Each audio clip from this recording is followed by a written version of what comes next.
Di dunia modern, jet tempur tidak lagi hanya sekadar pesawat perang, melainkan simbol supremasi udara, keunggulan teknologi, sekaligus alat diplomasi yang menentukan posisi suatu negara di panggung global. Dua nama besar yang sering dibandingkan dalam kategori jet tempur generasi 45 adalah Eurofighter Typhoon buatan konsorsium Eropa dan Dassault Rafale dari Prancis. Kedua pesawat ini sering dipandang sebagai rival alami karena sama-sama lahir dari kebutuhan negara-negara Eropa untuk memiliki jet tempur multirole yang canggih, lincah, dan siap menghadapi tantangan abad ke-21. Pada tahun 2025, perbandingan keduanya menjadi semakin menarik karena masing-masing telah menerima upgrade signifikan dari segi avionik, senjata, hingga kemampuan bertahan di medan perang modern. Pertanyaan yang muncul kemudian adalah, manakah yang lebih unggul di antara keduanya? Apakah Typhoon dengan kecepatan supersoniknya atau Rafale dengan fleksibilitas misi yang luar biasa? Inilah yang akan kita bedah secara mendalam dalam video kali ini, jadi pastikan Anda menonton sampai habis. Eurofighter Typhoon, sejak pertama kali diperkenalkan, memang sudah dirancang sebagai pesawat tempur superioritas udara.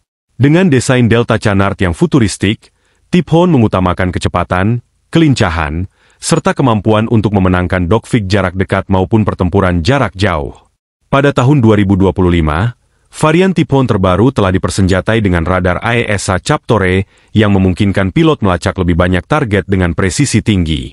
Mesin kembarnya, Eurojet EJ200, memberikan dorongan yang luar biasa dengan kecepatan maksimum mencapai Mach 2 dan kemampuan Super Cruise tanpa afterburner. Dari segi persenjataan, Typhoon kini kompatibel dengan rudal-rudal terbaru seperti Meteor, AMRAAM, hingga Storm Shadow yang bisa menjangkau target jauh di daratan. Namun, Typhoon sering dianggap terlalu spesialis di bidang air superiority, sehingga dalam beberapa misi multirole, ia harus bergantung pada integrasi sistem tambahan yang membuatnya agak kurang fleksibel dibanding rivalnya, Rafale. Berbeda dengan Typhoon, Dassault Rafale lahir dengan filosofi Omnirole Fighter, alias pesawat tempur yang benar-benar bisa melakukan segalanya. Dari misi air-to-air, air-to-ground, pengintaian, hingga serangan nuklir, Rafale dirancang agar pilot bisa mengubah peran pesawat hanya dengan menekan beberapa tombol di kokpit.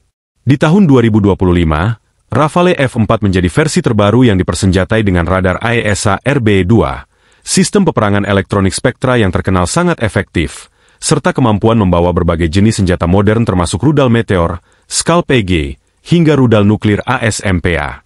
Mesin kembarnya, Snechma M88, memang tidak sekuat EJ200 milik Typhoon, tetapi cukup efisien dan memberikan keseimbangan antara kecepatan, Mach 18, dengan kelincahan di udara. Keunggulan terbesar Rafale justru terletak pada fleksibilitasnya, di mana satu skuadron Rafale bisa menggantikan fungsi beberapa jenis pesawat berbeda, sehingga sangat hemat biaya operasional untuk negara yang menggunakannya. Tidak heran jika Rafale semakin laris di pasar internasional, dari India, Mesir, hingga Indonesia yang baru saja membeli puluhan unit untuk memperkuat TNI AU.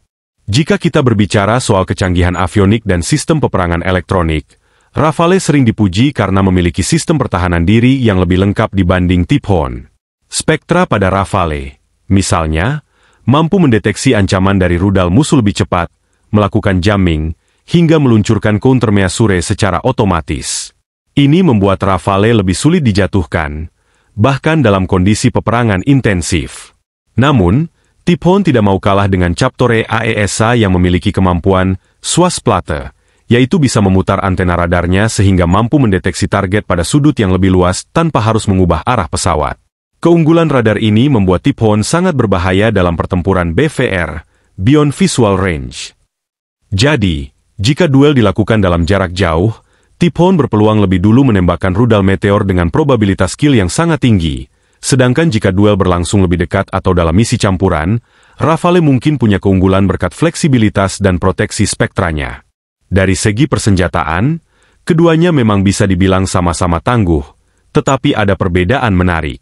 Typhoon lebih fokus pada persenjataan udara-ke-udara kelas berat, dengan integrasi rudal Meteor yang membuatnya menjadi ancaman mematikan dalam dogfight jarak jauh.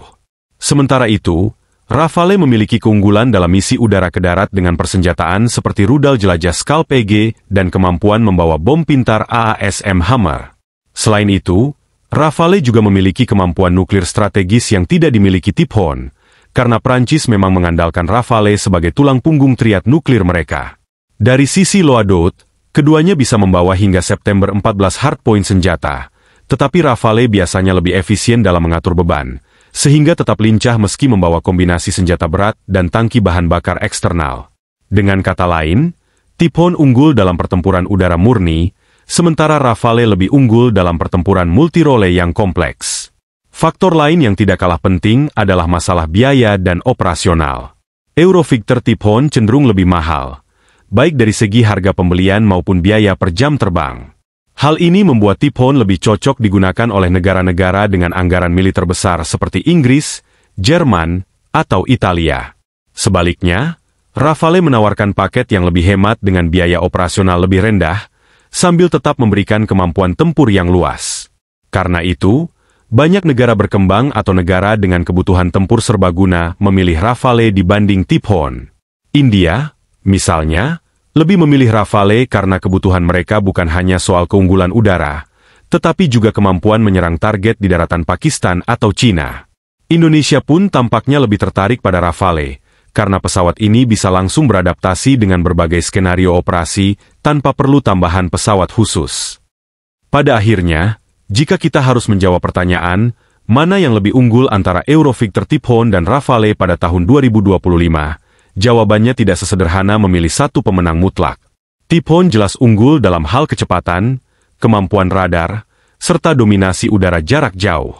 Sementara Rafale lebih fleksibel, efisien, dan memiliki kemampuan multirole yang sulit ditandingi. Pertarungan keduanya ibarat duel antara spesialis dan generalis. Tiphon adalah petarung murni di arena udara, sedangkan Rafale adalah pejuang serba bisa yang siap menghadapi segala skenario. Jadi, pertanyaan yang lebih tepat adalah, apakah sebuah negara lebih membutuhkan pesawat tempur superioritas udara dengan performa maksimal, atau pesawat omnirole yang bisa menjalankan semua misi dengan baik? Nah, menurut Anda, jika kedua jet tempur ini diadu dalam pertempuran nyata tahun 2025, siapa yang akan keluar sebagai pemenang? Silakan tulis pendapat Anda di kolom komentar, karena diskusi seperti ini selalu menarik untuk dibahas bersama.